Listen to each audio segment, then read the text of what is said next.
Bonsoir à toutes et à tous. Avec votre permission, on va étudier un texte qui commence par une histoire et puis après on va expliquer une petite histoire d'après les enseignements de Rabbi Nachman. Une fois, il y a une personne qui est venue voir Rabbi Nachman et qui lui a dit j'arrive pas à étudier. J'arrive pas à me mettre à étudier, j'arrive pas à m'asseoir pour étudier. Alors Rabbi Nachman lui a répondu, grâce à la tfila, grâce à la prière, on peut arriver à tout. On peut accéder à toutes les portes, à tout ce qu'on a besoin, que ce soit au niveau spirituel, matériel, à tous les niveaux, à toutes les saintetés. On peut arriver à tout ce qu'il y a dans le monde. On peut arriver à accéder grâce à la prière. Et Rabbi Nachman, il explique en fait que l'ustensile que la personne a dans sa main, qui s'appelle la prière, avec ça, la personne, elle peut arriver, en vérité c'est une arme la prière, c'est une arme qu'on a dans sa main, et avec ça on peut accéder à toutes les choses dans le monde, à tout, absolument tout. La prière, c'est quelque chose de très très grand Et avec ça, c'est quelque chose qui peut traverser tous les mondes et on peut accéder à des choses extraordinaires grâce à la tefila, à tout, absolument tout. Comme le roi David, il a dit, Va'ani tefila, c'est-à-dire je suis prière. C'est-à-dire que David, le roi David, dans les psaumes, il a dit qu'il était lui-même la prière. Qu'est-ce que ça veut dire? C'est-à-dire que quand il a dit je suis prière, ça veut dire que je ne vis que par la prière. Toute ma vitalité, je la puise de la prière. J'ai absolument rien d'autre que la prière. Et donc ça veut dire que c'est pour ça qu'il a pu dire que c'est-à-dire que lui-même c'est la prière. Parce que toute sa vitalité, il a tiré de la prière. Et il a dit aussi que la prière du Dieu vivant, c'est-à-dire que quand il priait, il recevait la vitalité de Dieu, du Dieu vivant. Ça veut dire qu'il était connecté, c'était la seule chose qu'il avait, c'était que la prière. Et c'est marqué dans le Zohar de Rabbi Shimon Bar Yochai que, en vérité, David, le roi David, il n'avait pas de lieu d'exister. C'est-à-dire que, en fait, ce qui se passait, c'est qu'il y avait une accusation dans le ciel sur son âme qui ne lui donnait pas la possibilité de naître sur terre. Il n'avait pas la possibilité, c'est en fait un mort-né. Il avait une âme, mais cette âme-là, elle avait pas, il n'y avait aucun corps qui pouvait recevoir cette âme-là. Et donc, il y avait une accusation sur lui qui ne voulait pas le laisser venir sur terre. Dans les cieux, il y avait cette accusation. Jusqu'à que c'est marqué que le premier homme, Adam, qui vécut, il était censé vivre 1000 ans, il lui a donné sur ces 1000 ans 70 ans de sa vie. C'est pour ça que le premier homme est parti à quitter cette terre à l'âge de 930 ans. Et il a donné 70 ans gratuits pour David, le roi David. Donc on voit de là que, en fait, le roi David, il n'avait pas lieu d'exister. Cette accusation ne lui donnait pas la possibilité d'exister sur cette terre. Et Rabbi Nathan, il explique sur ça que toute la vitalité du roi David, il l'a puisée ce qu'il dit Rabbi Nachman, ça veut dire shanim kadmoniot, c'est-à-dire des années antérieures, c'est-à-dire c'est des années qui sont antérieures à la création de ce monde-là, d'accord? C'est-à-dire que c'était en fait les premiers instants où le monde a été créé. C'est ce qu'on appelle shanim kadmoniot, c'est-à-dire des années antérieures. De ça, il a puisé toute sa vitalité. Et il a attiré son énergie, sa vitalité, des 70 ans qu'il a reçus de Adam, du premier homme. Et comment il a réussi à avoir une existence sur terre? Que par la prière. Ça veut dire que toute sa vie, c'était que de la prière. Et il faut se mettre dans le contexte, David Ameller, du fait qu'il n'avait pas... Déjà, il est venu d'une manière... il est arrivé sur terre où dès qu'il est né, on avait de la suspicion de savoir si c'était vraiment le fils de sa maman. Et on a commencé à se poser des questions sur lui-même. C'était un fœtus c'était presque sa mère, elle avait fait presque une fausse couche. Et sans compter ce qu'on a dit, c'est-à-dire que dans le ciel, il y avait une accusation contre son âme. Donc il était inexistant, il ne pouvait pas exister. Et donc c'est pour ça que même son existence, quand il a vécu des souffrances terribles. On sait que son fils Avshalom, il l'a poursuivi pour le tuer, et il a été vraiment maltraité toute sa vie. Il a eu des souffrances terribles, on peut même pas s'imaginer. Il a eu des épreuves très très dures. Mais toujours, ce qu'il faisait, c'est que il venait et il priait devant Dieu et il racontait à Dieu tout ce qui se passait avec lui. C'est comme ça qu'il a réussi à passer ce monde-là et à devenir ce qu'il est devenu. C'est-à-dire que maintenant, tous les problèmes qu'il pouvait avoir au niveau de sa psychologie, au niveau de ce qui lui arrivait autour de lui, tout ce qu'il ressentait, tout ce qui passait, et ce qu'il avait dans ce monde-là, ce qu'il faisait, c'est qu'il avait un réflexe qu'il allait toujours vers Dieu et il racontait tout ce qui se passait avec lui dans sa vie. Et il faut savoir que la prière, elle fait rentrer dans un homme une force extraordinaire. Et la prière, elle a une force de régénérer la personne. C'est-à-dire que à partir du moment où on se met pour aller prier, ça veut dire pour se connecter, pour parler avec Dieu, il faut savoir qu'on se connecte à la source de vie, puisque Dieu c'est la vie, et que maintenant, à partir qu'une personne, elle va commencer à se mettre de côté pour aller prier, pour demander à Dieu, ça veut dire que d'abord, il compte plus sur les intermédiaires, ni sur son compte en banque, ni sur sa force, ni sur son intelligence, ni sur rien du tout. Il compte que sur Dieu.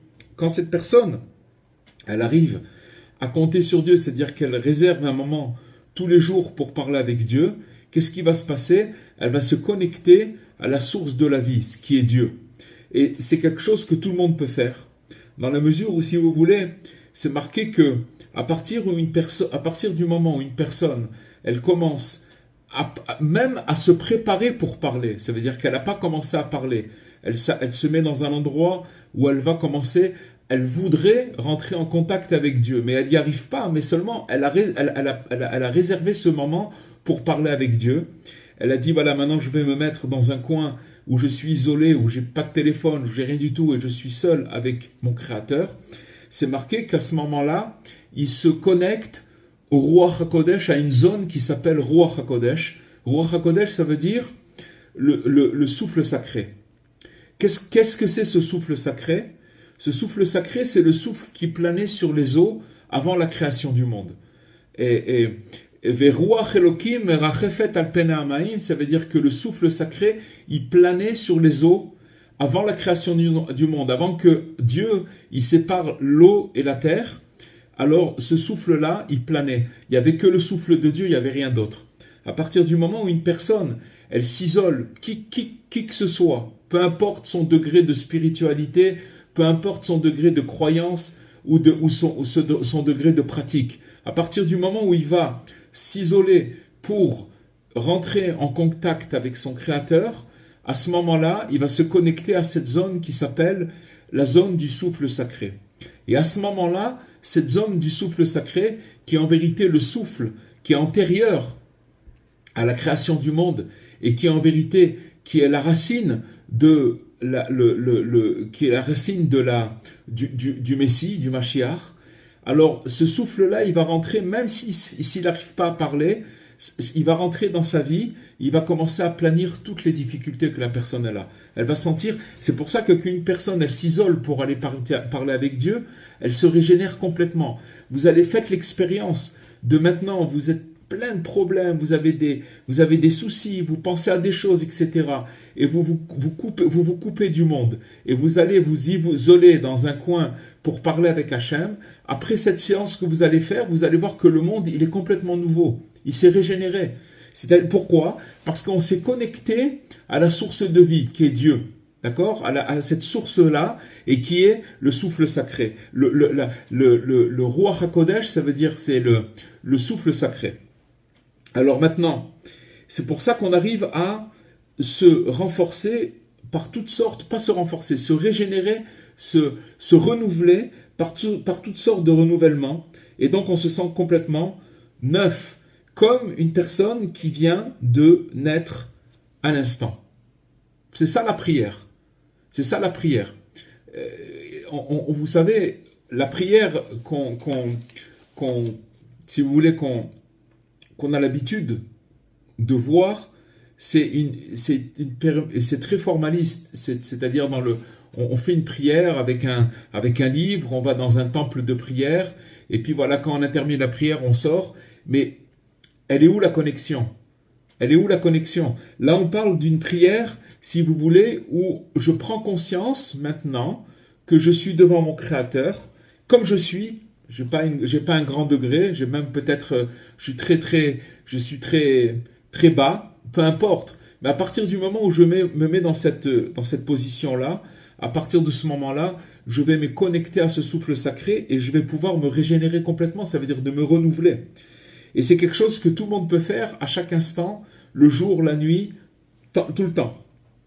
Comme c'est marqué dans les psaumes, où David il a dit Ani ayom yeliticha, c'est-à-dire qu'en vérité, il y a aussi un autre aspect dans la prière, c'est que Rabbi Nachman il nous explique que quand une personne elle va commencer à s'exprimer, à dire des paroles, il ne faut pas croire que c'est nos paroles à nous. C'est des paroles que Dieu y met dans notre bouche. À partir de nous, on a une seule chose à faire, c'est de s'isoler et de se mettre, si vous voulez, en position de nous connecter avec notre Créateur. C'est quoi? C'est très simple. Se connecter avec son Créateur, c'est de savoir, moi je suis une créature, je crois qu'il y a un Créateur, et je vais me connecter à lui, puisque c'est lui qui m'a fait naître, c'est lui qui m'a donné toutes les choses que j'ai en moi, dans ma vie, dans mon corps, dans ma vie, le moyen de subsistance, ma maison, mes enfants, tout ce que chacun est là, mon travail, tout ce que j'ai, mon intelligence, c'est lui qui m'a tout donné. Donc j'ai de l'humilité et je me connecte à cette chose-là, à mon Créateur. C'est très simple. Alors, quand une personne, donc on relate, si vous voulez, ce verset de Télim qui dit « Aujourd'hui, tu m'as fait naître ». C'est-à-dire que aujourd'hui, je t'ai engendré. C'est-à-dire que Dieu, quand une personne, elle se met à prier, alors Hachem, il accomplit, si vous voulez, ce verset qu'il y a dans ce psaume, ça veut dire que je t'engendre aujourd'hui, ça veut dire que tu commences à naître. Pourquoi tu commences à naître? Parce que tu t'es connecté à la source, c'est-à-dire à la vitalité, ça veut dire à la source de la vie, qui est Dieu lui-même, puisque je m'adresse à lui. Alors quand une personne, elle fait ça, sa vie, c'est une vie qui est complètement nouvelle, à chaque instant. À chaque instant.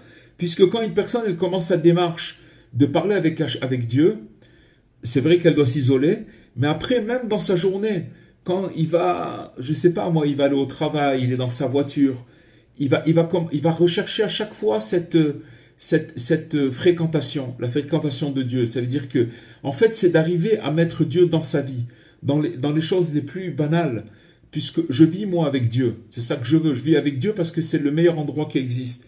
Et dans ce cas-là, quand je vis avec Dieu, c'est quoi vivre avec Dieu? Ça veut dire de lui parler, d'être en connexion avec lui, de lui raconter tous mes problèmes, tout ce qui se passe avec moi sans arrêt. Je lui parle, j'ai un problème, j'ai un souci. Au lieu de rester avec mon souci, je partage cette chose-là avec Dieu. À ce moment-là, qu'est-ce qui va se passer? La personne, elle va commencer à ressentir sans arrêt de la vie parce qu'elle va se régénérer. À chaque fois, elle va se renouveler. Et il se perd jamais. Pourquoi? Parce que dès qu'il va se perdre, il a toujours sa boussole. Il va toujours revenir à ce point de départ qui est de s'attacher de se connecter à Dieu. Et c'est pour ça que David, le roi David, qui s'appelle un mort-né, ça se dit en hébreu Néphel. Néphel, ça veut dire que le fœtus, il est tombé, il n'est pas resté vivant. Et Néphel, il vient du mot Néphila, ça veut dire chute. D'accord? C'est pour ça que quand lui, il était l'incarnation de la chute, on ne peut pas plus tomber que le roi David. Parce que déjà, de la façon dont il est arrivé sur terre, et comment il a été poursuivi, et les humiliations, les guerres qu'il a passées, vous prenez n'importe quel homme sur terre, il n'arrivera jamais à cette souffrance que David il est arrivé. Seulement de sa chute, c'est-à-dire de sa néphila, de la chute dans laquelle, dans laquelle il est arrivé, il l'a transformé, il est parti, il en a parlé à Dieu. Quand quelqu'un il chute et qui va parler de, peu importe dans son esprit, dans ses pensées, peu importe, mais que, si vous voulez, sa boussole, elle le dirige pour aller parler vers Dieu, alors cette chute-là, elle se transforme en évaluation extraordinaire. Pourquoi? Parce que de cette chute-là, il va s'attacher à la source de la vie. Et c'est quelque chose de... Et si vous voulez, David Ameller, ça devait être quelqu'un qui ne devait pas exister. C'est-à-dire que c'est la chute à proprement dit. C'est l'incarnation de la chute. Parce que il nous explique, Rabbi Nachman, que d'où vient la chute d'un homme? Pourquoi la personne, elle chute? Pourquoi la personne, elle trébuche à tous les niveaux? D'où vient cette chute-là? Pourquoi? Parce que tout le temps, il pense au passé. Il pense au passé. C'est le passé qui le poursuit, il ne le laisse pas tranquille. Il est toujours en train de penser à ce qui s'est passé. Et donc, toutes les peines, toutes les malheurs, toutes les choses, toutes les souffrances qu'un homme y passe, elles viennent, il pense au malheur qu'il a eu, aux souffrances qu'il a eues. C'est tout ce qui est attrait, si vous voulez, au passé. Et à cause de ça, il affaiblit son esprit énormément. Et donc, à cause de ça, il tombe. Il tombe, ça veut dire que quand même si vous voulez, il ne fait pas quelque chose de spécial, mais de son esprit, il est tombé. Il n'a pas de visibilité. Il n'arrive pas à voir, il n'arrive pas à se projeter, il n'arrive pas à essayer de voir comment les choses vont s'arranger. Il est coincé dans cette pensée-là, et Rabbi Nachman dit que c'est à cause de ça que la personne, elle souffre. Et donc, quand une personne, elle se renouvelle tout le temps dans sa prière, et qu'elle va vers Dieu, et qu'elle lui dit, mon Dieu, maître du monde, moi, ce que je veux, mon Dieu, c'est de commencer maintenant. Maintenant, je commence. Ça veut dire que c'est en vérité, on peut raccrocher à ça que Rabbi Nachman, il a dit que c'est interdit d'être vieux. Quelqu'un qui est vieux, c'est quelqu'un qui comptabilise ses jours. Ça veut dire que, ou alors ses degrés. C'est-à-dire que Rabbi Nachman, il dit c'est interdit d'être vieux. Il y a deux façons d'interpréter. Il a dit pour les deux d'ailleurs, Rabbi Nachman. C'est d'être vieux, ça veut dire de vieillir dans ses mauvaises habitudes.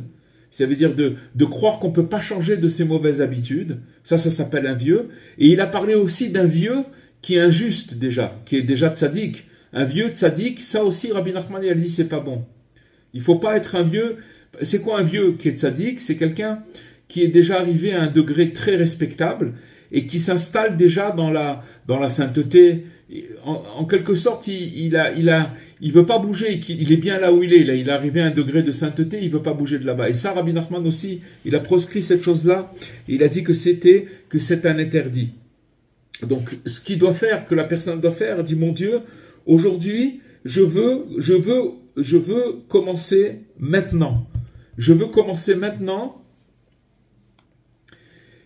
Je veux commencer maintenant à exister. Ça veut dire à commencer. Je veux commencer maintenant. Ça veut dire, qu'est-ce que je dis quand je veux commencer maintenant? Ça veut dire que jusqu'à présent, je ne savais pas ce que ça vaut. Je sais pas. J'ai jamais commencé à te servir, mon Dieu. Je veux commencer maintenant. Avec ça, il neutralise tout le passé. Pourquoi? Ça veut dire que maintenant, je ne considère pas, moi, de ce qui s'est passé hier. Puisque de toutes les façons, je n'ai pas encore commencé. Je veux commencer maintenant.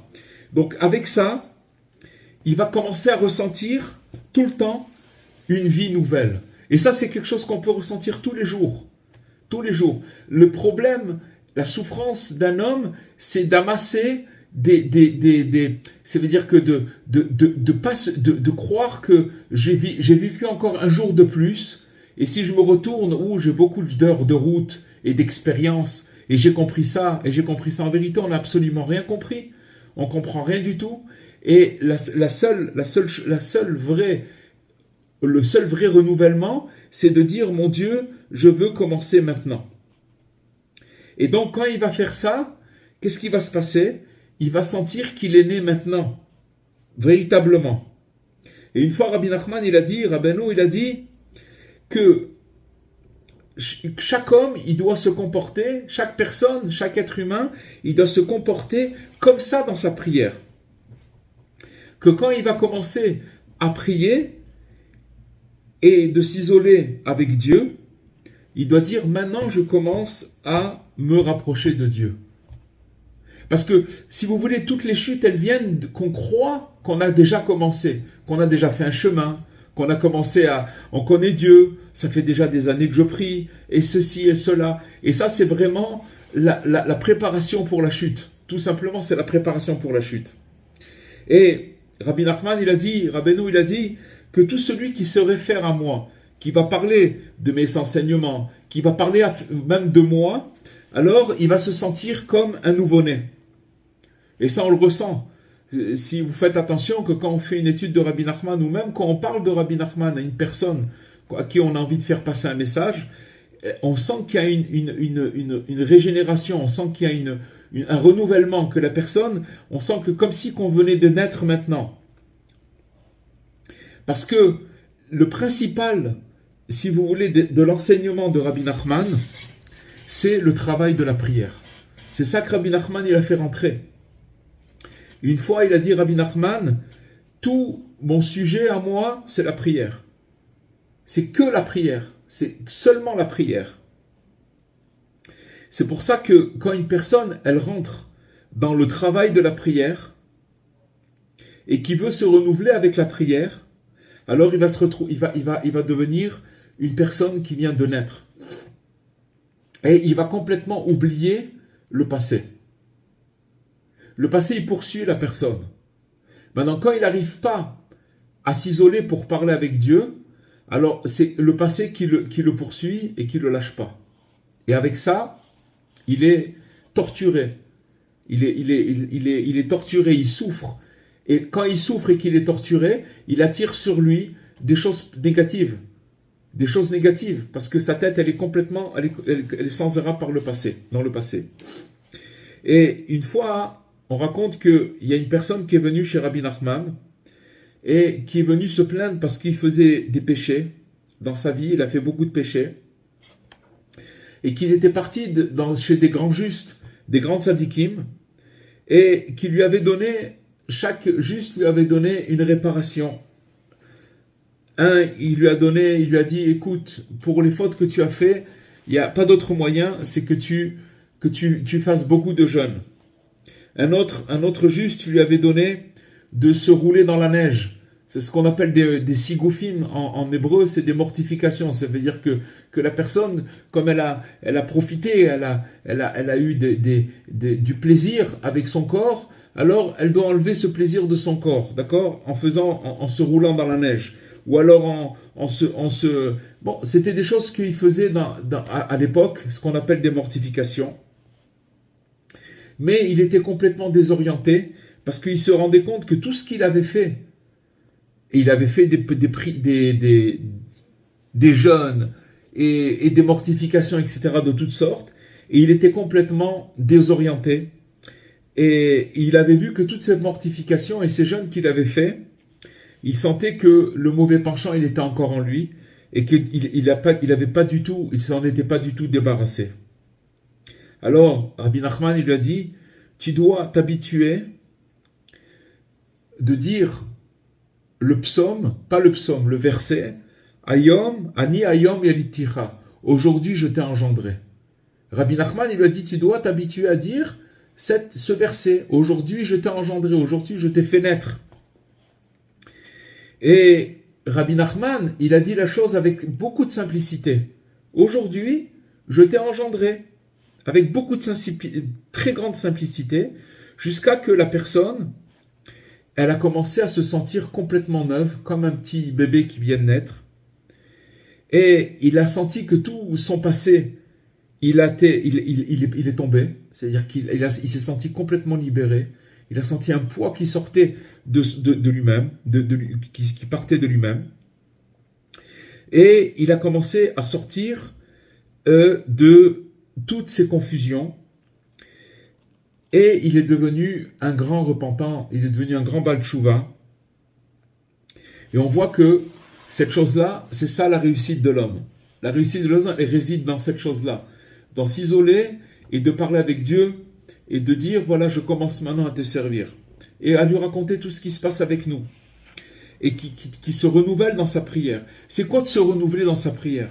Se renouveler dans sa prière, ça veut dire que maintenant, je vis des événements journaliers.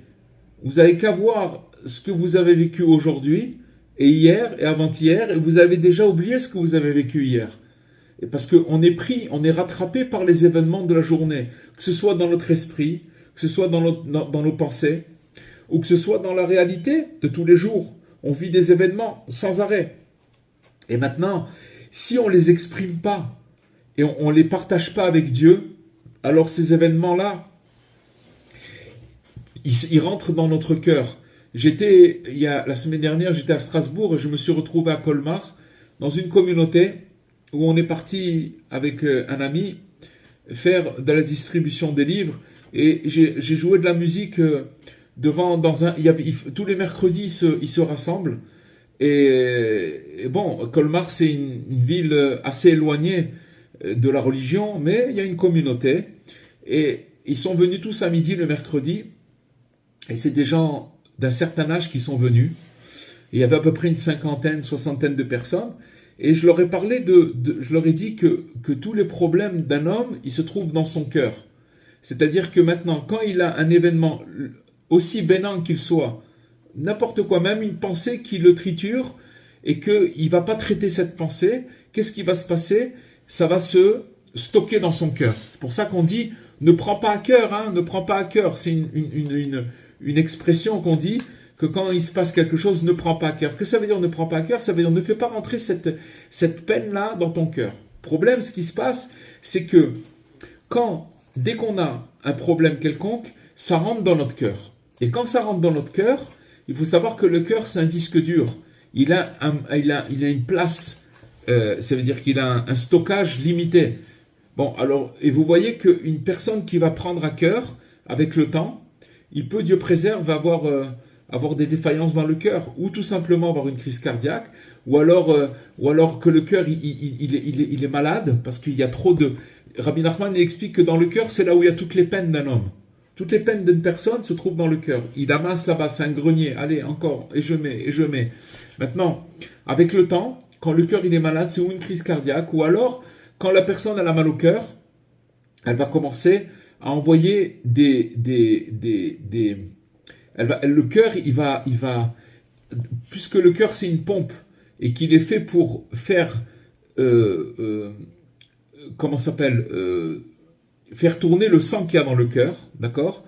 Le cœur, quand il est lourd et qu'il a beaucoup de choses dans le cœur, de sentiments, alors cette pompe-là, elle commence à marcher de moins en moins bien. Et à partir de ce moment-là, il n'a plus de vitalité. Pourquoi? Parce qu'il est accablé. Il est accablé par la vie. Et c'est ça la vieillesse. La vraie vieillesse, c'est ça. La vieillesse, c'est pas la vieillesse du corps. C'est la vieillesse de l'esprit. C'est que la personne, elle vieillit, elle vieillit, elle vieillit. Pourquoi? Parce qu'elle amasse dans son cœur.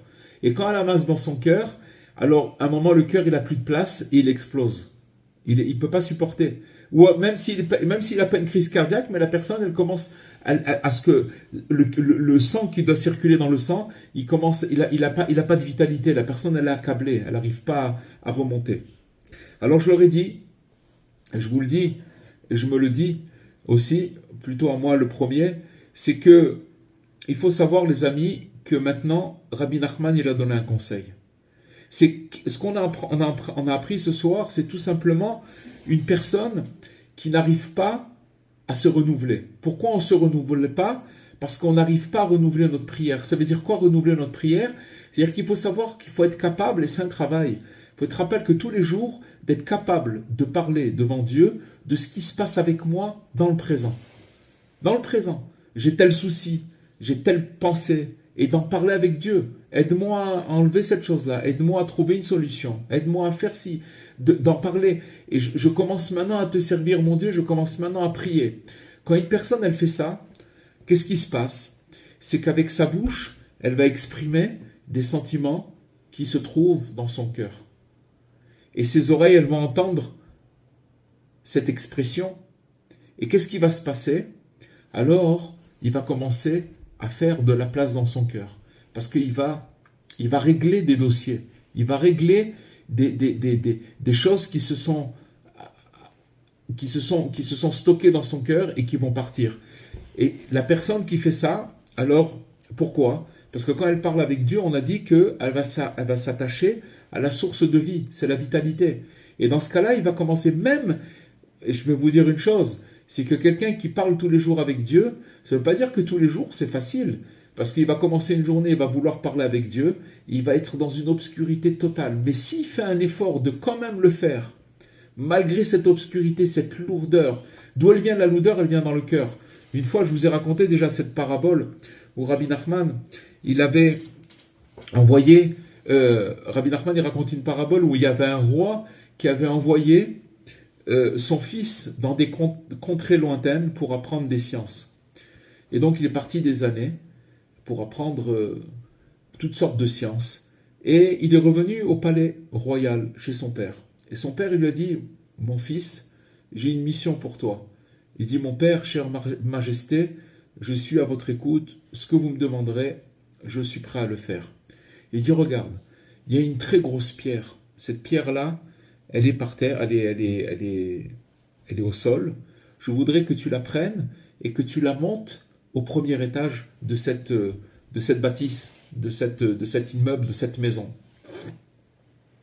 Bien sûr, le fils, il a dit à son papa, il n'y a pas de problème, au roi, avec grand plaisir, je vais tout faire pour la faire monter. Et il a commencé à chercher une solution pour faire monter cette pierre. Elle était énorme. Maintenant, il ne savait pas comment faire. Il fallait trouver une machine, quelque chose. Il a commencé à aller chercher des conseillers, chercher une solution. Au bout de quelques temps, de quelques semaines, son père, le roi, est revenu et il a vu que la pierre n'avait pas bougé. Il dit, mais je t'ai donné une mission. Et il dit, j'ai vraiment cherché. Son fils, il dit, j'ai cherché toutes les solutions, je n'ai pas trouvé. Il dit, mais mon fils, je ne t'ai pas demandé de la faire monter d'un coup.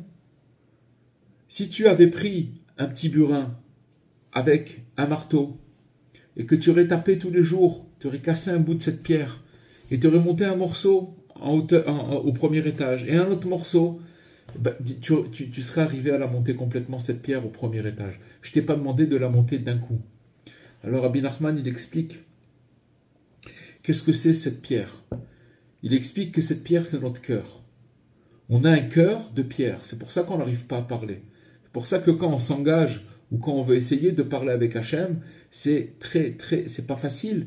Pourquoi? Parce qu'on se retrouve confronté à un cœur qui est plein, mais plein de sentiments, qui est un cœur de pierre, qui est dur. C'est comme si vous allez prendre un muscle et qui s'est coincé. Il est dur comme de la pierre.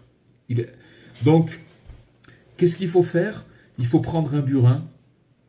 C'est quoi ce burin et ce marteau? Eh bien, le burin, c'est des paroles, et le marteau, c'est la bouche. C'est-à-dire que tous les jours, on ne va pas pouvoir réussir à faire monter notre cœur et à l'élever. Mais petit à petit, chaque jour, on va prendre un petit peu de cette pierre. Et il y a un jour où notre cœur, il va s'élever. Pour ça que Rabbi Nachman, il dit, qu'est-ce que c'est Breslev? C'est les mots de Lev Bassar, un cœur de chair, par un cœur de pierre. C'est-à-dire que finalement, tout ce que Rabbi Nachman nous a demandé de faire, c'est ce que le Messie, il va apprendre à chacun. Rabbi Nachman, il a dit, moi, mon enseignement, tous les conseils que je donne, c'est des conseils que le Messie il va donner. La différence, c'est que moi, on ne va pas m'écouter, mais le Messie, on va l'écouter. Maintenant, qu'est-ce qu'on veut dire, on ne va pas l'écouter? Bon, grâce à Dieu, il y a beaucoup de gens qui parlent à Dieu et qui écoutent les enseignements et les conseils de Rabbi Nachman. Mais il faut les prendre très très au sérieux parce que c'est de cette manière-là qu'on va pouvoir petit à petit élever ce cœur-là, ce cœur de pierre, pour le faire monter et l'amener et faire sortir. Ça veut dire, et c'est de cette manière qu'on arrive complètement à se renouveler. C'est ça le renouvellement. Sinon, si on laisse ce cœur comme il est, peu importe la vie de la personne, et faites-moi montrer une personne sur terre, avec de l'argent ou sans argent, avec toutes les gens que vous allez pouvoir me faire montrer sur terre, faites-moi montrer une personne qui n'a pas le cœur lourd. Les gens qui n'ont pas le cœur lourd, c'est des gens qui travaillent et qui se sont engagés dans cette voie, c'est-à-dire de parler avec Dieu tous les jours. Ça ne veut pas dire qu'il n'est pas lourd leur cœur, mais en tout cas, ils ont entamé un travail. Et ils sentent que quand ils ont terminé une séance d'avoir parlé avec Dieu, ils se sentent complètement renouvelés. Ils sentent qu'ils ont cassé un petit caillou de cette grosse pierre. À la fin, on y arrive.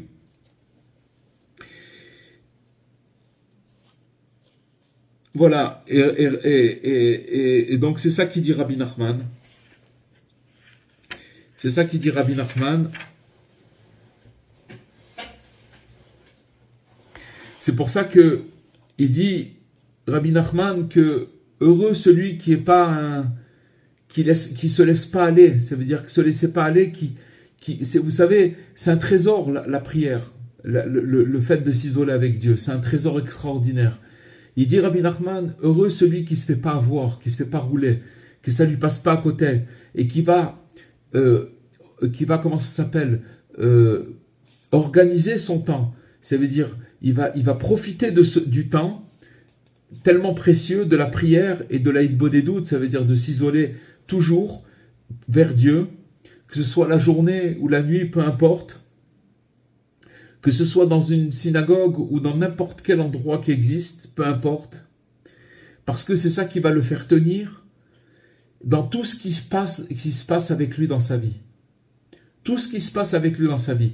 Quelqu'un sachez une chose, les amis, c'est que la hitbodedut, elle a le pouvoir, et ça je peux vous le dire, de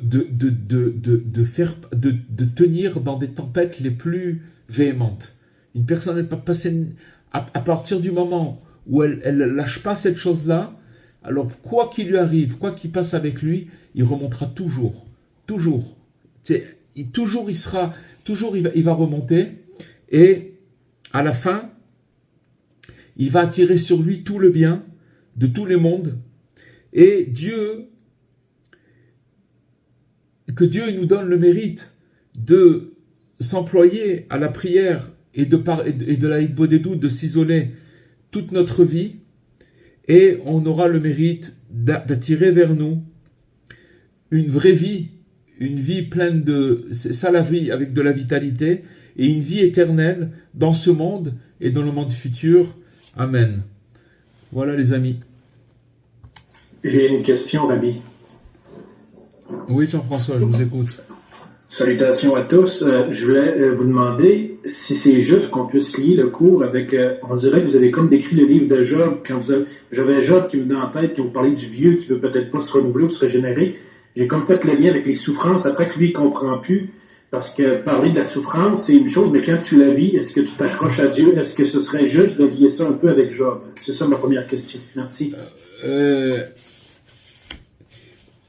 Je veux vous dire, je veux pas m'aventurer dans... C'est sûr qu'il y a quelque chose dans ce que vous dites qui est vrai, mais il faut bien rentrer dans l'histoire là-bas. Ça veut dire que c'était quelqu'un de très grand, Job. C'était pas n'importe qui. Mais on peut dire que peut-être, et avec toute réserve, que si vous voulez, il n'est pas rentré dans la mouvance de David. C'est-à-dire que David, il a souffert, mais il est parti, il a raconté tout. C'est comme si, par exemple, quelqu'un, il souffre, il va vers Dieu, vers sa maman, et dit, maman, regarde ce qui m'est arrivé. Il lui raconte tout. D'accord ? C'est ça, si vous voulez, la prière vers Dieu. Peut-être que Job, il en a peut-être parlé avec Dieu, mais il ne comprenait pas ce qui lui arrivait. Alors c'est vrai ce que vous dites dans cette mesure, mais il faut bien regarder les textes, il faut approfondir, et c'est vrai, mais je ne veux pas m'aventurer dans une explication, mais voilà, mais en tout cas, ce que nous on retient de David, c'est que lui, il racontait tout ce qui se passait, c'est-à-dire voilà, j'ai ma journée, voilà, j'ai eu ça, voilà, j'en parle avec Dieu, c'est tout, il n'y a qu'avec lui que j'en parle. Avec lui que j'en parle, j'explique ce qui se passe avec moi-même, que j'y arrive pas, qu'il y a ci, il y a ça, et c'est tout. C'est là la source de la vie, de la vitalité. Merci beaucoup. Avec plaisir. Oui. Bonsoir, Rabbi. Allô? Bonsoir. Oui, bonsoir. Oui, bonsoir, Rabbi. Merci pour ce cours. Je voulais vous demander, Rosh Hashanah et Kippour, on s'isole dans la prière, on fait tchouva. Est-ce que c'est pas un peu aussi une renaissance, le fait de se vider de ce qu'on aurait pu faire comme mal et dire comme parole de mal, qui sont dans notre cœur et qui nous rendent justement purs. Je vais vous dire, d'abord, quand vous parlez de mal, on ne parle pas de mal ici. On ne parle pas maintenant de dire, de réparer, de dire, voilà, j'ai fait des péchés, alors je dois parler avec Dieu. Il faut que vous sachiez une chose, c'est que les prières de Rosh Hashanah et de Kippour, encore une fois, c'est des prières qui ont été instituées par nos sages et qui sont très importantes. Mais si vous voulez, pour vous connecter à cette prière, il faut beaucoup on est connecté par l'atmosphère, par le jour lui-même, qui nous porte déjà. Mais la prière en elle-même, dans le livre en elle-même, on est souvent très loin de cette prière-là. Comme la prière de tous les jours, comme le prière du matin ou de l'après-midi ou du soir, c'est très dur de se connecter, il faut la faire, mais c'est très dur, et je l'ai expliqué déjà pourquoi. Tout simplement parce que toutes les prières qui ont été instituées par les sages, c'est des prières qui sont essentielles parce qu'ils les ont instituées parce que c'était quelque chose qui avait été abandonné du commun des mortels. Avant, une personne, quand elle avait un problème, d'une manière innée, elle s'isolait et elle parlait avec Dieu pour lui dire, voilà, j'ai un problème de subsistance, j'ai un problème, mon fils il est malade, aide-moi Dieu pour... Et donc, il recevait comme ça sa vitalité et se régénérait comme ça. Comme ça a été perdu, les sages, ils ont institué des prières journalières et d'autres prières, etc. Mais il faut savoir que toutes ces prières-là, comme elles ont été écrites et elles existent déjà. Donc, quand une personne elle va vouloir les faire, il va falloir des grands efforts pour pouvoir se concentrer dans cette prière. Pourquoi? Parce qu'il faut savoir que les anges, ils sont jaloux de cette prière. Et donc, quand on va faire cette prière, ils vont nous perturber. Ils vont nous envoyer toutes sortes de pensées. Ils vont essayer de nous déstabiliser. Donc, c'est dur de se concentrer dans ces prières. Maintenant, de la prière dont on a parlé aujourd'hui, c'est la prière, c'est la source de la prière, dans la mesure où on va exprimer une prière vivante qui est la nôtre. Je vous donne un exemple. Une personne qui se lève le matin et qui est contrariée par une pensée qu'elle a eue hier ou un événement qui s'est passé hier, et maintenant elle a mal à la tête, elle est retournée, etc. Et elle est complètement désaxée, d'accord? Ça peut arriver à tout le monde, ça nous arrive, ça peut arriver. Qu'est-ce qu'elle va faire? Quand elle va prier dans son livre de tous les jours, dans la prière qu'elle doit faire, si la personne elle fait la prière, elle va avoir peut-être du mal à se retrouver dans cette prière et de se connecter par rapport au problème qu'elle a. Il faut la faire, on doit la faire cette prière, c'est pas le problème. Mais quand une personne elle va exprimer son sentiment, ce problème qu'elle a, ce malaise qu'elle a avec sa bouche, elle va en parler avec Dieu, c'est ça qui s'appelle une prière vivante. Et d'après le Rambam, dans les lois de la prière, c'est ça la vraie prière. La vraie prière, c'est d'exprimer des événements, des choses qui nous arrivent et que chacun y vit des choses différemment. Vous pouvez aussi exprimer une joie, une peine, un souci. Il y a des milliers de choses. Mais chacun y vit différemment. Il vit des choses différentes tous les jours. Et ça, c'est ça qui s'appelle la prière. On ne parle pas maintenant... On n'a pas soulevé l'axe, si vous voulez, je dois demander pardon, je dois me nettoyer, c'est pas ça du tout. On doit d'abord se connecter, parce que je vais vous dire une chose, quand une personne, elle commence à faire ce travail sur son cœur de pierre, comme on a cette parabole, et de petit à petit élever son cœur, avec sa parole, c'est-à-dire d'exprimer des sentiments qui sont dans son cœur. Alors, quand elle fait ça, petit à petit, elle va commencer à se connecter à Dieu. Et quand elle se connecte à Dieu, quand elle va commencer à sentir la chose, elle connaît l'adresse, elle sait où ça se passe. C'est-à-dire que quand elle va... Pour ça que c'est quelque chose que ça passe avant tout. Ça passe avant tout, c'est une chose qui passe avant tout, parce que c'est de là où on va tout recevoir. Tout ce qu'on a besoin, toute cette vitalité. Je vais vous dire une chose, quand on va dormir le soir et qu'on se lève le matin, on est très très vieux déjà. Vous savez ce que ça veut dire de se relever de son sommeil. C'est pas qu'on se lève comme des robots et on fait des choses. mais on parle de maintenant de vivre. C'est comme si on revient d'une mort, un 60e de la mort. Et ça veut dire que tout est remis en cause, tout est remis en question. C'est-à-dire qu'il n'y a pas eu hier, il y a maintenant. Comment je fais maintenant pour me connecter avec Hachem? Maintenant, c'est un moment par jour. Rabbi Nachman, il a préconisé de faire 1 heure par jour, mais quelqu'un qui s'entraîne, qui ne s'est pas entraîné, c'est très compliqué. Mais même de commencer 5 minutes par jour, mais que ces 5 minutes, on en a parlé des dizaines de fois de cette chose-là, mais il faut savoir que ça revient toujours, et c'est ça les enseignements de Rabbi Nachman, c'est de nous mettre sur ce chemin-là, et de voir que on n'a pas de vie sans ça, c'est pas possible. Et quand une personne, elle commence à s'engager dans ça, 5 minutes par jour, voilà, une personne qui a 5 minutes, mais 5 minutes, que ça passe avant tout, il n'y a rien d'autre avant ça.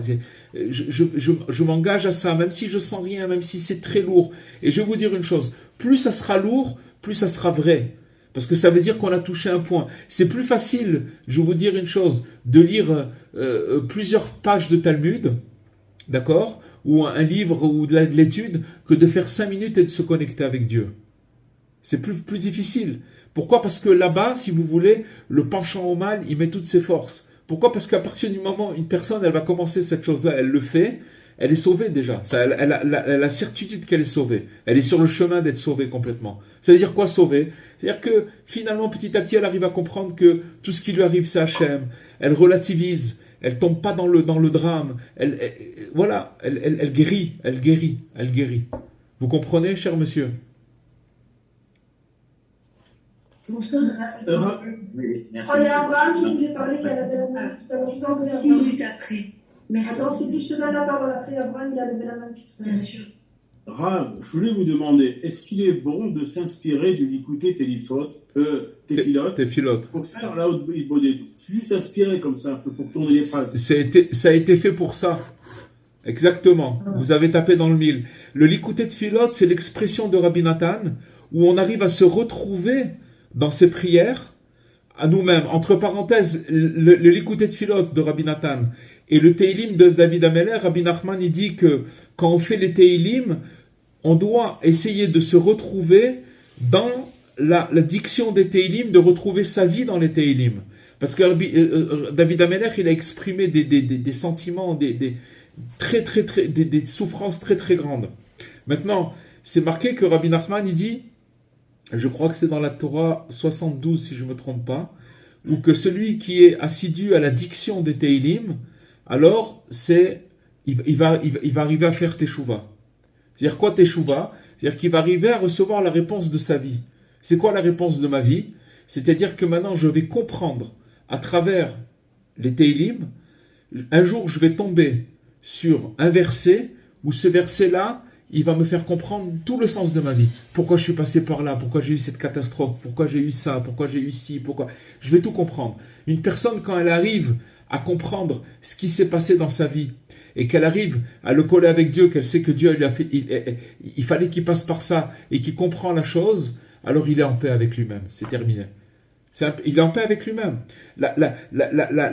Si vous voulez, la personne, quand elle est pas en paix avec elle-même, c'est qu'en vérité, elle n'arrive pas à comprendre. Elle a des questions sur Dieu. Elle peut rester toute sa vie avec des questions inconscientes sur Dieu. Pourquoi ci, pourquoi ça, et ça, et ça, et ça, et ça. Rentre dans les Teilim, rentre dans l'écouté de Philote. Et effectivement, ce que vous dites, Abraham, s'inspirer, et comment? Oui, s'inspirer du l'écouté de Philote, oui, du Teilim, parce que on voit comment Rabbi... N'oubliez pas une chose, c'est que Rabbi Nathan, dans l'écouté de Philote, ces prières qu'il a fait, elles sont, si vous voulez, elles vont avec le graphisme des enseignements de Rabbi Nachman. C'est-à-dire que si vous prenez le l'écouté de Philote, vous voyez des prières, mais si vous prenez par exemple un enseignement de Rabbi Nachman, par exemple vous prenez le premier enseignement de Rabbi Nachman dans l'écouté Moran, et vous prenez la première prière de Rabbi Nathan dans l'écouté de Philote, vous allez voir que c'est une explication, mais dans la prière. Vous allez retrouver tout l'enseignement de Rabbi Nachman, mais en prière. Donc, c'est vrai que nous, de prendre l'écouté de Philote, c'est sûr que c'est quelque chose qui va nous inspirer et qui va nous permettre et nous apprendre à parler avec Dieu et à plaidoyer, à chercher, à rentrer dans tous les détails de notre vie par la prière. Ok, Merci beaucoup. On donne la parole à Sylvie, je t'en prie. Attends, juste, je voudrais dire, mais vous dites que à travers les Teilim, effectivement, on peut comprendre le sens de sa vie, mais il y a un proverbe, enfin, c'est que si on croit qu'on a compris, en fait, on n'a rien compris. Donc, ça peut... Attendez. On parle de cette compréhension que vous d'accord, relatez. d'accord. Quand on parle de comprendre, ça veut dire que toute la... Qu'est-ce que ça veut dire teshuva en hébreu? Teshuva, c'est une réponse. D'accord? She'ela. D'accord.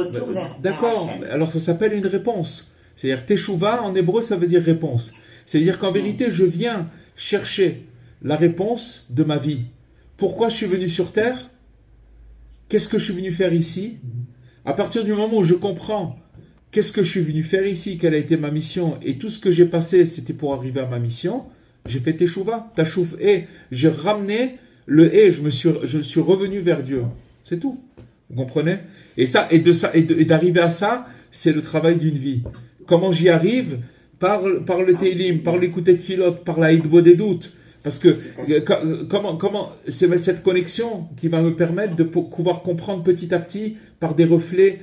Pourquoi? En attendant, je comprends pas. Mais en attendant, ce qui se passe, les amis, c'est qu'à chaque fois que je vais m'engager dans ce chemin-là, petit à petit, je vais recevoir des reflets de la finalité. Et quand je ressens un reflet de cette chose-là, de ma réponse, sachez une chose, c'est que ça donne de l'espoir. Ça ne résout pas tous les problèmes, mais je sens que je suis sur le chemin et que je continue, j'avance. Je sais que je suis sur le bon chemin. En fait, la réponse, c'est de savoir qu'on est sur ce chemin de vérité. Voilà, voilà, c'est le travail d'une vie. C'est le travail d'une vie. C'est ça qu'on veut arriver. Et on sait où on va aussi. C'est aussi. S'il n'y a pas ça, on ne sait pas où on est digéré, avalé. On est des boîtes de conserve si on n'a pas ça. C'est comme si vous prenez une vache, vous la mettez dans une machine, et de l'autre côté, il sort une boîte de conserve. Quelqu'un qui a pas cette connexion, qui ne parle pas avec Dieu, il ne sait même pas ce qui se passe avec lui. Il est digéré, avalé, tac, une boîte de conserve, une autre. Je donne cette image parce que c'est la vérité. Malgré tout, lui, il se fait broyer, manger, truc. Il ne voit plus rien. Il n'arrive pas. Il est dépassé par tout ça. Vous comprenez, par tous les événements. Voilà, les amis. Merci, Rav. Attendez, il y a Sylvie qui voulait poser une question tout à l'heure. Tu as la parole, Sylvie. Merci. Oui, Ravine Cohen, bonsoir. Bonsoir. Ma question était simple. Est-ce qu'on peut se connecter aussi à Dieu par la pensée? Ou est-ce que pour vous, il faut exprimer avec des mots? Bien sûr. Le Baal Shem Tov, il parle de... Il y a aussi la Hidbo des doutes avec la pensée. D'accord? C'est-à-dire que de projeter sa pensée en se connectant à Dieu par la pensée. C'est une forme d'isolement et d'Hidbo des doutes. Est-ce qu'on se connecte aussi de cette façon? Oui, mais bien sûr que oui. Et ça peut être des fois il n'y a pas de parole, alors on se connecte par la pensée. Mais il faut savoir que, encore une fois, rappelez-vous de cet exemple qu'on a donné, cette parabole de Rabbi Nachman, c'est que maintenant, le but, c'est d'arriver à transformer notre cœur de pierre, où dedans il y a plein d'informations négatives, où dans ce cœur-là, il y a non seulement notre vie présente, qu'on a vécue depuis qu'on est né jusqu'à aujourd'hui, et il y a aussi des amas de vie antérieure qu'on trimballe avec nous, qu'on comprenait. Donc ça veut dire que maintenant, c'est certain qu'on peut aussi penser à Dieu et faire la Hidbo des doutes. Mais ce qu'il faut arriver, et c'est ça le but, si on n'y arrive pas, ok, mais on travaille là-dessus, c'est d'arriver à dire des mots. Parce que les mots, c'est le marteau. C'est ça qui nous permet de casser ce cœur de chair et de l'élever. Donc on doit faire l'effort de mettre en mots ce qu'on veut dire à Dieu. Oui, et si on n'a pas de mots, alors vous savez ce qu'on peut dire? Mon Dieu, j'ai rien à te dire, j'arrive pas à parler, envoie-moi des mots. Parce que de toutes les façons, les mots, quand vous les recevez, chère madame, il faut savoir que ce n'est pas les vôtres. C'est Dieu qui a mis dans votre bouche ces mots-là. Comprenez? Et dans ce cas-là, alors vous, comme je vous ai dit au tout début, vous vous connectez à un endroit qui s'appelle le souffle sacré. Ce souffle sacré, c'est si vous voulez, à ce moment-là, vous êtes arrivé dans votre âme, et c'est votre âme qui parle. Parce que c'est finalement, qui c'est qui parle en vous? c'est Dieu. Mais c'est quoi en Dieu? C'est Dieu qui est en vous, c'est le côté divin qui est en vous, votre neshama, qui commence à parler. Tout le problème, c'est qu'on est tellement plein de matérialité et bloqué qu'on est coincé, qu'on n'arrive pas, si vous voulez, notre âme, elle n'arrive pas à s'exprimer. Mais à ce moment, quand on s'isole pour essayer de se connecter à Dieu, on se connecte à cette âme divine qui est en nous. Et petit à petit, elle commence à nous envoyer des appels. Elle commence à nous éclairer. Elle commence à nous envoyer des conseils. On commence à sentir qu'on est guidé, qu'on est là. Vous comprenez? Donc, oui, c'est ça le plus difficile. Il y a rien. Je vais vous dire une chose, rien de difficile. Il y a juste. Vous avez parlé de se sentir guidé et accompagné. Mais c'est ça. Encore une fois, je vais vous dire une chose. Il faut s'annuler, madame. S'annuler au conseil de Rabbi Nachman. Rabbi Nachman, il a dit que c'est le plus important. Alors, ok, demain, vous avez des gens qui vont chez le médecin et quand on va leur dire, faut prendre un demi-cachet le matin et un autre après, et un truc, tac, tac. Et vous allez voir qu'ils vont prendre une boîte et qu'ils vont être scrupuleux à prendre le cachet à telle heure, à truc et machin, etc. Il y a des gens comme ça, il y en a qui s'en foutent, mais il y en a des gens comme ça. Alors, ça veut dire que maintenant, l'ordonnance de Rabbi Nachman, il faut la prendre autant scrupuleusement que cette chose-là. On est sûr de réussir. On ne cherche pas maintenant des résultats, madame. On est sûr de réussir. Une personne, encore une fois, qui s'isole, même qui n'arrive pas à parler, mais à partir du moment où elle s'est mise dans une position de se connecter à Dieu, elle se connecte à ce souffle sacré. Vous vous rendez compte ce que ça veut dire? Même si elle dit rien, mais c'est tout, ça suffit. Ça suffit. Après, elle va recevoir... Comment? Je ne parlais pas de résultat, Rabbi Cohen. Alors quoi? Je disais que ça pouvait être parfois difficile. Ouais. En tout cas, je parle pas de moi, hein. Ouais. C'est moi qui parle. C'est tout le monde, ouais. Donc difficile de mettre des mots comme ça en disant que c'est à Dieu et qu'on n'ait pas de réponse en retour. Écoutez-moi. Encore une fois, quand c'est difficile, vous savez ce qu'il faut dire à Dieu? Mon Dieu, c'est difficile. Comment je vais recevoir ma réponse? Aide-moi. Voilà, vous parlez là. C'est difficile, j'arrive pas à parler. Apprends-moi, mon Dieu. Fais-moi montrer un signe. Je sais pas, je sais rien. Je sens une lourdeur. Qu'est-ce que ça veut dire? Guide-moi. Faites-le, madame. Faites-le. Et vous allez voir ce qui va se passer. Je le fais déjà. Alors, mais si vous le faites, c'est sûr que vous avez reçu des signes. C'est pas possible. C'est impossible. C'est pas possible. De dire qu'il faut aussi ouvrir les yeux. Parce que je vais vous dire une chose, il faut ouvrir les yeux. Il y a un moment où ça s'ouvre, il y a quelque chose qui se passe, que vous sentez, hop, ok, là je sens quelque chose. Vous voyez que votre prière elle vous amène dans votre journée à regarder la providence divine. Il faut être attentif à ce qui se passe dans notre journée. C'est pas immédiat, en fait. Comment? Ce que vous dites aussi, c'est que c'est pas immédiat aussi, en fait. C'est pas le immédiat. C'est pas vrai? Non. C'est d'abord, c'est pas. Encore une fois, on cherche pas de résultats. On cherche pas de résultats. On cherche à faire ce que Rabbi Nachman nous a dit de faire. Point. Entre parenthèses, c'est comme si je vous dis maintenant, un docteur, il donne une ordonnance à une personne, d'accord? Et on lui dit, voilà, tu dois prendre ce traitement pendant 6 mois, 1 an. Et vous croyez que vous avez des résultats? Au contraire. Souvent, quand on prend des médicaments, il y a des comment on appelle ça, des effets indésirables, des effets secondaires où on va se sentir mal, etc. Alors que la personne, elle va se dire, et on va dire, mais au bout de 6 mois, tu vas... Alors c'est la même chose, j'ai pas dit que maintenant au bout de 6 mois, mais quelqu'un qui prend les choses au sérieux et qui va commencer à le faire, il va pas chercher de résultats. Mais ce que je peux vous dire, que moins vous cherchez de résultats, plus vous allez sentir les choses.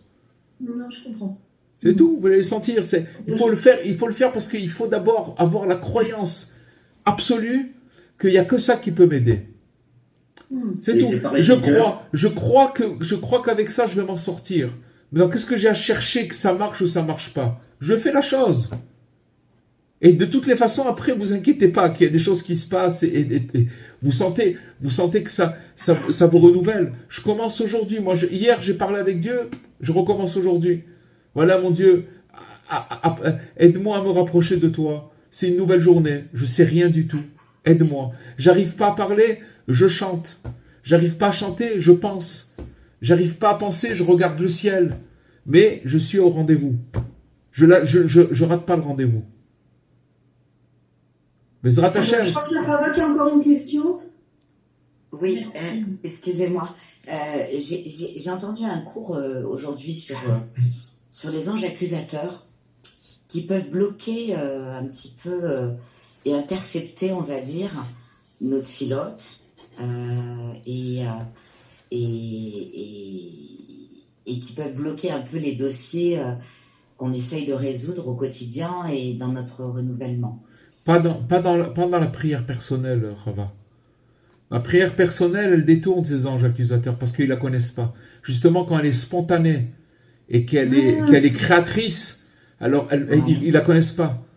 Tac, quelqu'un qui parle maintenant, qui va se dire, voilà, j'ai ce problème, tac, tac, tac, qui le vit en même temps, ils n'ont pas le temps de l'intercepter. Et c'est pour ça que j'ai expliqué tout à l'heure que dans la prière qui a été instituée par les sages, elle est connue par les anges. Ils demandent des grands efforts pour pouvoir se concentrer. Et là, il y a des accusations et on nous laisse pas. Elle est très dure à monter, cette prière. Il faut la faire. Mais est-ce qu'il peut y avoir des anges accusateurs extérieurs, on va dire? Des personnes qui... Des anges, je ne sais pas où ils sont les anges, Rava. Ils sont accusateurs. On en fabrique, de toute façon. Ils sont accusateurs. Mais encore une fois, je vais vous dire une chose. Tout ça, c'est pas important. Ce qui est important, c'est de croire à ce qu'il nous a demandé Rabbi Nachman et ce qu'il a dit. Que chacun, homme, femme, enfant, petit, vieux, riche, pauvre, ouvrier, mère au foyer, peu importe qui, tout le monde, il doit parler avec Dieu. C'est tout. C'est ce que Mashiach il va amener. On est déjà en avance sur notre... on est des avant-gardistes. Rabbi Nachman, il a amené ça pour que vous savez ce qu'il a dit Rabbi Nachman, et je vais finir avec ça parce que c'est déjà tard. Il a dit Rabbi Nachman que quelle est la différence entre quelqu'un quand Mashiach il va venir, quand le Messie il va venir, quelle est la différence entre quelqu'un qui fait Hitbo des doutes, qui s'isole pour parler avec Hachem, et quelqu'un qui s'isole pas. Alors il donne quelque chose d'extraordinaire. Il dit que quelqu'un qui s'isole avec Hachem et qui fait la Hitbo des doutes, quand Mashiach il va venir, il va être comme après une sieste. Ah, il est là, Mashiach, super, pas de problème, on est là. L'autre, qui fait pas Hitbo des doutes, la personne qui fait pas Hitbo des doutes, il va être complètement désorienté. Oh là là, comment je vais faire? Il va être speedé, il va être dans le stress. Vous comprenez? Une personne qui s'isole pour parler avec Dieu, cette personne-là, elle a déjà arrangé sa journée. Et quand le Mashiach va venir, elle va voir les choses d'une manière sereine. Et c'est pas que quand Mashiach va venir qu'il va voir les choses d'une manière sereine. C'est aussi sa vie. Il va l'avoir. Pourquoi? Parce qu'il s'est connecté au souffle sacré. Ce souffle sacré, c'est ça qui arrange sa vie. Alors c'est un médicament. Petit à petit, il rentre dans notre vie. Il faut lui laisser le temps de rentrer dans notre vie. Mais la méthode, elle marche. Ça, je peux vous dire qu'elle marche et elle est là. Et Rabbi Nachman, il faut croire en ce qu'il dit. Voilà, c'est tout. Bezrat Hashem, avec l'aide de Dieu. Je sais qu'il est tard, mais juste une petite dernière question. Comment c'est possible si pendant très très longtemps on réussit à se connecter tant bien que mal, et malgré cette habitude, il n'y a plus de mots quand même, de nouveau on a du mal comme des débutants. Pourquoi ces aléas? Je vais vous dire pourquoi. Et comment faire? Je vais vous dire pourquoi. Parce que on est des perroquets. Vous allez voir que même quand on fait de la Hitbo des doutes, on a tendance à se répéter. Et mon Dieu. Alors qu'il faut essayer de se renouveler. Se renouveler, ça veut dire que maintenant, j'ai jamais prié, je commence maintenant, et je prends conscience qu'Hachem, il est devant moi, et maintenant je m'adresse à lui comme je me suis jamais adressé. C'est comme si que maintenant, imaginez-vous que maintenant, vous devez rentrer devant un président de la République. Alors vous rentrez une fois, vous allez vous préparer pour lui dire des choses, trucs. Maintenant, si on vous donne de rentrer le lendemain, vous allez avoir honte de dire ce que vous avez dit la veille, non?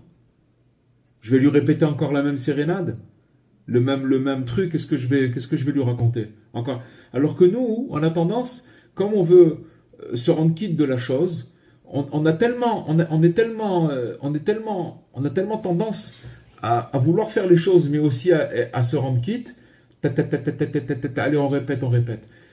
C'est quoi une prière vivante? C'est une prière où on arrive à exprimer ce qui se passe avec moi maintenant, tout de suite. C'est ça la prière. Alors là, à ce moment-là, vous recevez de la vitalité. Pourquoi sinon, je suis en train de parler à un Dieu à qui j'ai parlé hier, avant-hier, il y a une semaine, il y a un mois. C'est plus Dieu. Dieu, il se renouvelle, il est tout le temps. C'est un truc vivant. C'est la vie, Dieu. Vous comprenez ce que je veux dire? Et si moi je rabâche les mêmes trucs, la même truc, alors il y a pas de renouvellement. C'est ça qui amène la personne à ne pas se. Et sachez une chose, c'est que Rabbi Nachman, il a dit qu'une bodhidoute qui est pas bien faite, elle amène à de la colère. Pourquoi? Parce que j'ai l'impression de perdre mon temps. C'est-à-dire que j'ai l'impression que ça touche pas. J'ai l'impression de ne pas être entendu. Vous comprenez? Pourquoi? Parce que je rabâche. D'un côté, quand on n'y arrive pas, je trouve que ça met énormément de pression et ça culpabilise. Alors, c'est pas grave. Ok? On peut dire Hachem, fais ce que je. Voilà, mon Dieu. Aujourd'hui, je vais commencer à faire Hitbo des doutes. Je sais pas, une personne, elle s'est fixée 10 minutes, un quart d'heure, 5 minutes, peu importe. Je vais faire Hitbo des doutes. Et inspire-moi. Envoie-moi des paroles qui sont vraies. Il faut renouveler sa prière. Il faut l'inventer. Il faut l'inventer par rapport à ce qu'on vit maintenant. C'est maintenant que je vis. J'ai un problème, je ne sais pas, un enfant, n'importe quoi.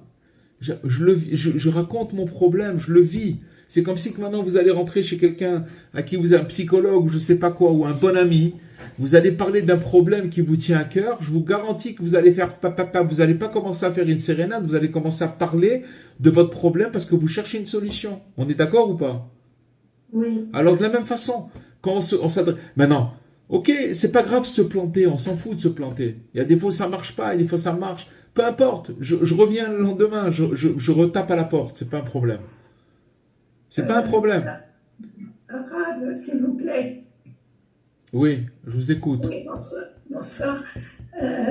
On n'est pas obligé de dire que des choses négatives, par exemple, des doutes. On peut aussi raconter des choses bien. Bien sûr. D'abord, dans la vie de Dieu, il y a beaucoup de volets. Il faut savoir que d'abord, il faut commencer ça, Hitbo des doutes, quand on parle avec Dieu, par des remerciements. Parce que les remerciements, mais quand on remercie, il faut se remercier avec de la conscience. Vous savez ce que ça veut dire? Imaginez-vous que maintenant vous parlez avec quelqu'un qui vous a fait une grande faveur et que vous voulez le remercier parce que de toutes les façons, merci c'est très petit, c'est un petit mot par rapport à ce que cette personne elle vous a fait. Elle vous a fait du bien. Alors maintenant quand on s'adresse à Dieu et qu'on commence à vouloir prier, se connecter avec lui et qu'on commence à essayer d'être honnête et de faire la liste de ce que Dieu nous a donné. Ne serait-ce que de remercier sur ce qui s'est passé hier, ce qu'il a fait avec moi. J'ai eu tel truc, et merci mon Dieu pour ça. Alors, cette chose-là, ça s'appelle des remerciements. On n'a pas parlé de négatif. Il y a des fois, il y a des remerciements, il y a des fois des remises en cause par rapport à un comportement que j'ai pu avoir, ou que j'ai mal parlé, ou que j'ai truc, alors j'en parle. Et après, je fais des demandes, quelles qu'elles soient. C'est plusieurs volets. C'est-à-dire que déjà de remercier, c'est de remercier, de faire mon constat, comme on appelle ça, mon état des lieux, où j'en suis par rapport à ci ou par rapport à ça. Et après demander. On peut chanter, on n'a pas dit que c'est négatif, il n'y a rien de négatif. Il y a des fois où je suis devant un problème, où j'ai besoin d'une solution, alors je demande à Hachem, il n'y a rien de négatif, c'est que du positif. Même quand je cherche. Pourquoi? Parce que la solution, je la cherche à sa source. Je la cherche dans la vie, ce qui est Dieu. Parce que souvent, les gens, ils s'adressent à Dieu quand ils ont des problèmes. C'est déjà pas mal. C'est vrai ce que vous dites. C'est déjà pas mal. Pourvu qu'on s'adresse à Dieu ce qu'on a des trucs. Maintenant, nous, c'est pas que quand on a des problèmes. De toute façon, on a tous des problèmes. Seulement, hein, si vous voulez, on est habitué à vivre avec nos problèmes tant qu'ils nous saccagent pas, ils nous triturent pas. Mais dès que ça commence à nous bouger, alors pourvu qu'on puisse avoir ce réflexe déjà d'aller vers Dieu. Maintenant, on parle d'autre chose. On parle maintenant, comme on a dit, on a parlé de David, du roi David, Va'ani tefila, je suis prière. C'est-à-dire que maintenant, ma vie, elle est branchée sur la prière, parce que c'est ça ma vitalité. J'ai pas d'autre vitalité que ça. C'est ça qu'il faut chercher. Une personne qui fait ça, elle se renouvelle tous les jours. Tous les jours, elle se renouvelle.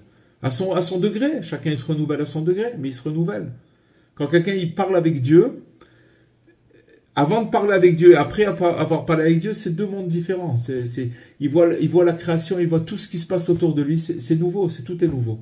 Allez, c'est reparti. Après le lendemain, il recommence à zéro, c'est pas grave.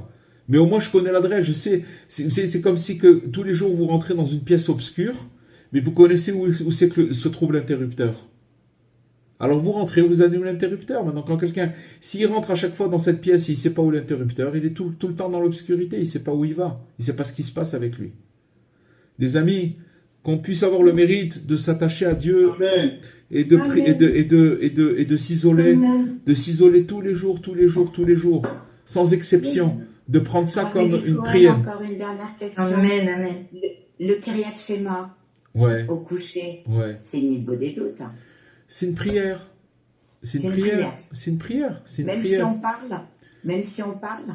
Non, alors bien sûr que c'est bien de parler avant de se coucher, de parler avec Dieu. Oui, ça fait partie aussi de la... Et ensuite faire le Kiryat Shema. Oui, bien, c'est très bien. Est-ce que c'est un conseil de Rabbi Nachman aussi? David Ameller, beaucoup de ses psaumes, il a écrit dans ses draps avec des pleurs. D'accord. À qui comprendra? D'accord.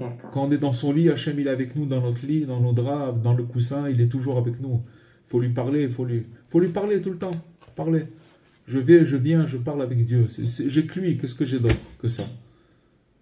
Avec l'aide de Dieu. Bezrat Hachem. Je vous souhaite. Merci beaucoup. Merci à tous. Merci à tous. Merci à tout le monde. Merci. Et je vous dis à très bientôt. Merci beaucoup. Merci beaucoup.